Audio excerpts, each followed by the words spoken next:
Hi everyone, I'm Sugandha and you're watching Ready with HR and I hope so you all are well and yes, you all are waiting for this session. This is session 12, module 2, recruitment and selection, and we are going to discuss about onboarding today. Before going further, let's have a quick recap. And if you don't want to see this recap, because see, this is session 12, and we have done almost 20 sessions. So we must have a quick recap. If you don't want to see this recap, yes, you can skip to 2 to 3 minutes. Okay, let's get started with the recap. First, in module 1, we have done two sessions, session 1 and session 2, where we have discussed about introduction to HRM and basic elements of HRM, starting from recruitment and selection to strategic HR.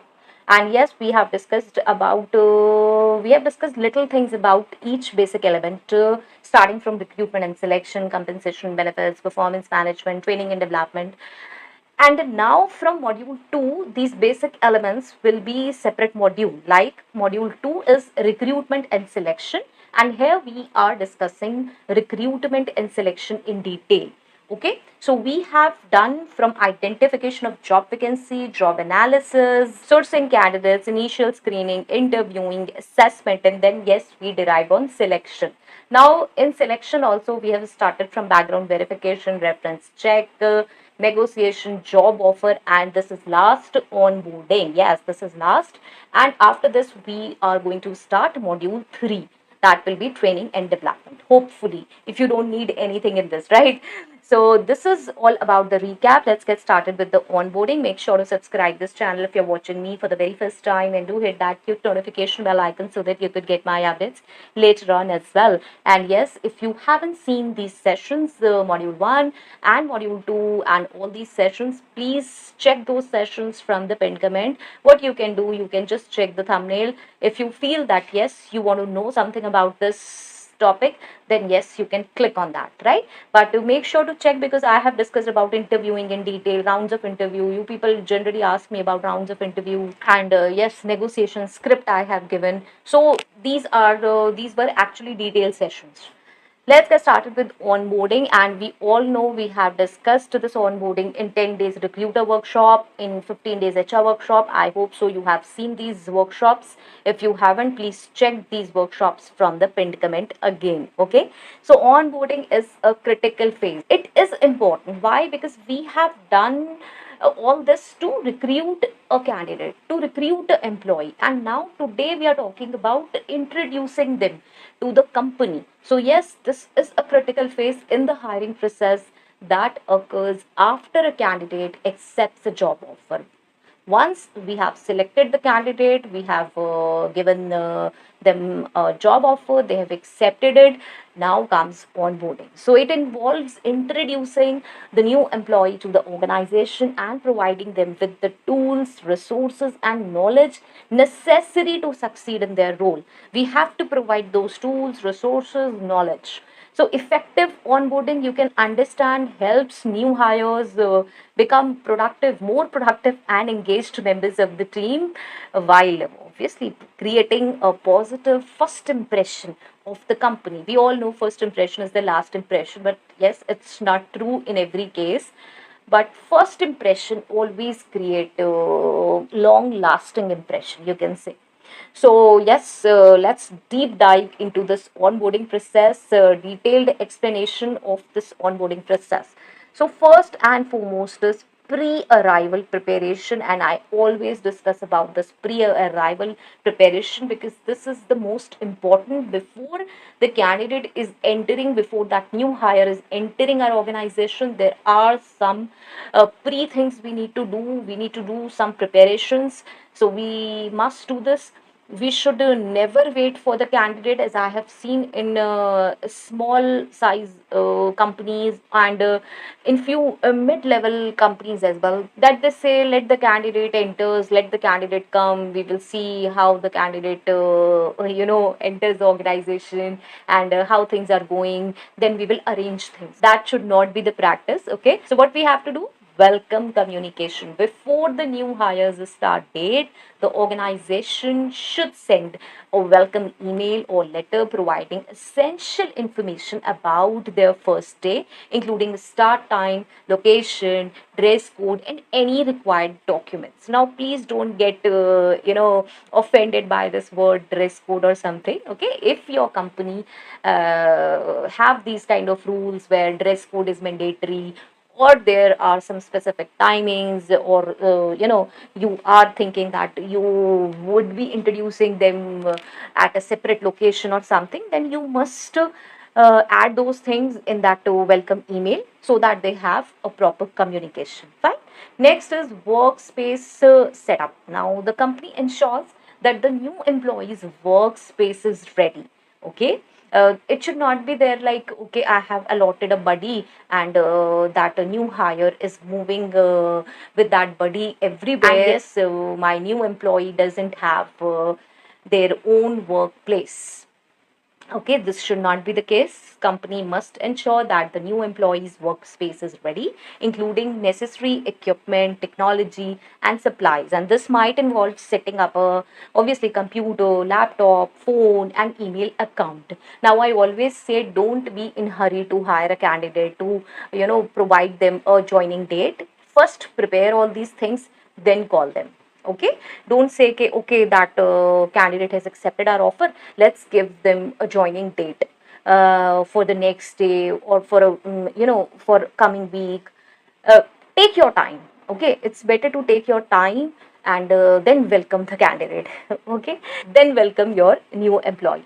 Onboarding schedule, yes, an itinerary for the first few days or weeks is prepared, outlining training sessions, meetings, and key tasks to help the new hires settle in smoothly. Believe me, if you will prepare these schedules and you will make sure that my new hire is aware of this, then this will make a great difference. Yes, because and now the employee is well prepared, employee knows the process, each and every step, and they have time to plan things accordingly. Fine.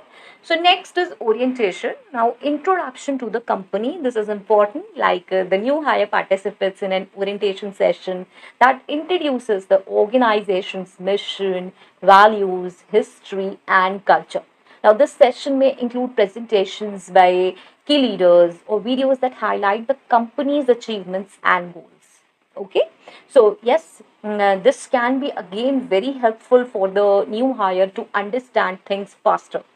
Next is policy and procedure overview. Most important, HR representatives should provide information on company policies, procedures, and expectations, including, again, yes, attendance, dress code, communication protocols, and health and safety guidelines. Definitely, I would like to focus on the communication protocols. Candidates should be aware. I'm using the word candidate again and again. Yes, he is or she is our employee now, new hire. Okay, so yes, I'm talking about the same person. Communication protocols are important. They must be aware to whom to contact, and why people are contacting me, who can contact me, right? So these protocols should be clear. Next is benefits and compensation. Again, details about the employee's benefits package, including whatever health insurance, retirement plans, and other perks are explained. This may involve a separate session with a benefits specialist. Okay. Now, you might be confused that we have already told all these things in job offer, then why we are talking about this again and again. Yes, this would be as per the company's policy. Sometimes it happens that even if the candidate has accepted the offer, then again, just we are reviewing all these things with him face to face. So it could be you are discussing about this benefits and compensation again, or if your company doesn't have such policy, then it's okay. But it's advisable that when the new hire joins your company, then it's better that you reconfirm all those things which were discussed regarding this benefits and compensation. Next is training and development. Now, here we need to focus on three things. First is role specific training, then is skills development and mentorship programs. So, role specific training. The new hire receives training tailored to their specific job responsibilities, and which may include software tutorials, process overviews, and hands on practice. So you must include all these things. Never expect an employee to be well versed in everything, whatever package you are paying. And even if that candidate say, okay, I'm well versed with this, then still you must include few days training. Okay, skills development, again, opportunities for further learning and development are identified, such as workshops, courses, or certifications. And yes, this can enhance employees skills and knowledge. Then is mentorship programs. Pairing the new hire with a mentor or buddy can provide additional support and guidance, helping them navigate the organization and build relationships. So this is important. And again, I always say that the mentor or buddy should be a positive mindset person. He or she should not be a person who is ready to, who burst at anywhere, and they have their negatives, lot of negative things regarding the company, and they are just they're ready to poke all that to the new hire. So yes, you must consider this before appointing anybody. Next is integration into company culture, and here we need to understand about the team introduction, cultural immersion, and feedback and communication. So team introduction is important. New employee is introduced to team members and key stakeholders wherever connections are involved, and encouraging collaboration. This may include team lunches, meet and greet sessions, or social events. Now you might be thinking that how it's possible that the people we hired for lower position, mid position, senior position, all are treated in the same way. No, these guidelines are journal guidelines. It happens that there are people in the department, like lower level employees, who doesn't have much role in collaboration, connections. Okay, so yes, obviously there we can avoid this lunch or these social events. We can have, alternatively we can have interdepartmental lunch or interdepartmental events. Okay, so this you need to consider that if we are hiring someone on a managerial position, and that manager needs to interact with a lot of people, with senior professionals, with junior professionals, that person is a centralized person. So definitely we need to conduct a proper social event and this team lunch, meet and greet session. Okay, so I think I made this point clear. Next is, yes, cultural immersion. Again, that is important. Activities that promote understanding and appreciation of the company culture are encouraged, such as participation in team building exercises, company traditions, or community service events.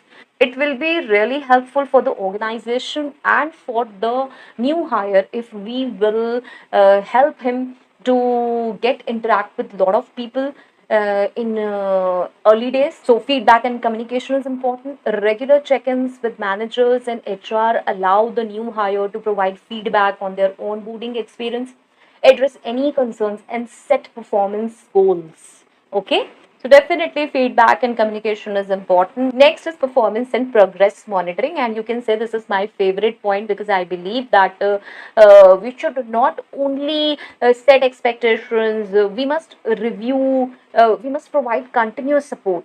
Okay, so first of all, what we have to do, setting expectations, clear expectations and objectives should be established to guide the new hire's performance and development. This may involve, you can say, setting short term and long term goals. You must set what are the short term goals, and you must set what are the long term goals. Okay, now regular reviews, scheduled performance reviews and feedback sessions help monitor the new employees' progress, and celebrate achievements and identify errors for improvement. Again, whenever I say identify errors for improvement, you should be open up for accepting the faults of your employees. Whatever weakness they have or whatever faults are there, you must accept it, and you must find the ways to improve it.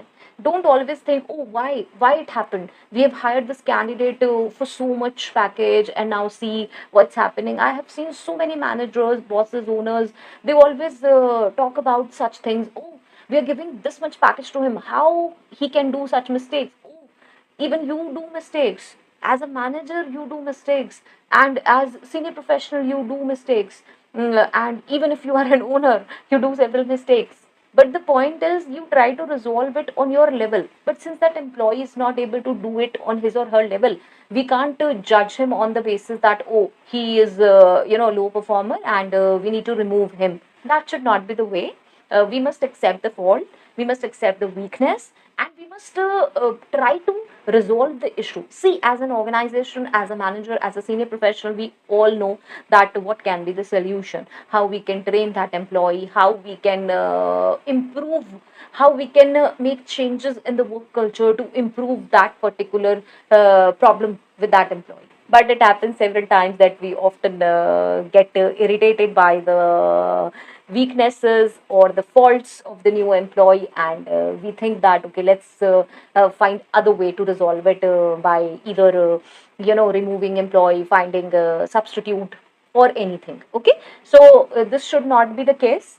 We must regularly review the employee's performance. Next is continuous support. Again, I always talk about this. Ongoing support and resources should be provided to help the new hire succeed in their role, including access to additional training. Yes, this I discussed, and coaching and professional development opportunities.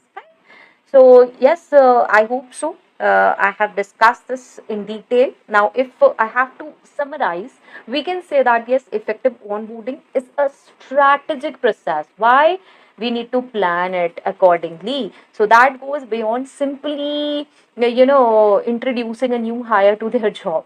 This is beyond that. We are not only introducing the new hire, we have to plan a lot of things.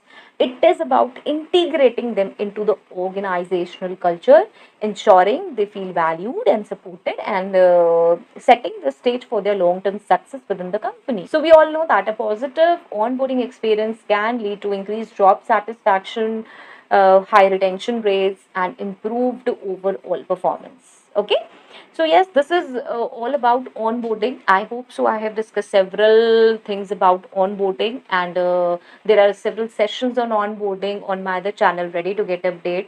There's a proper playlist where I have discussed about the onboarding program also. I think if you will check HR recruiter playlist over here, and HR playlist on this channel also, you can find those sessions. Okay, and if you need any other session on this onboarding, or you have any queries, please write in the comment section so that I can resolve them. Okay, so I hope so this was helpful, and this was module 2, complete recruitment and selection.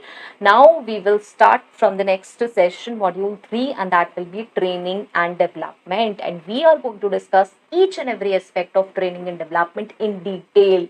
So every kind of training I would be discussing, and how we can provide that training, how that can be helpful, all the aspects. Okay, so be here in the next session, and yes, I am waiting for your comments. So please do tell me if it's helpful. Until next video, all the very best. Stay happy, stay safe. Thanks for watching. Bye bye.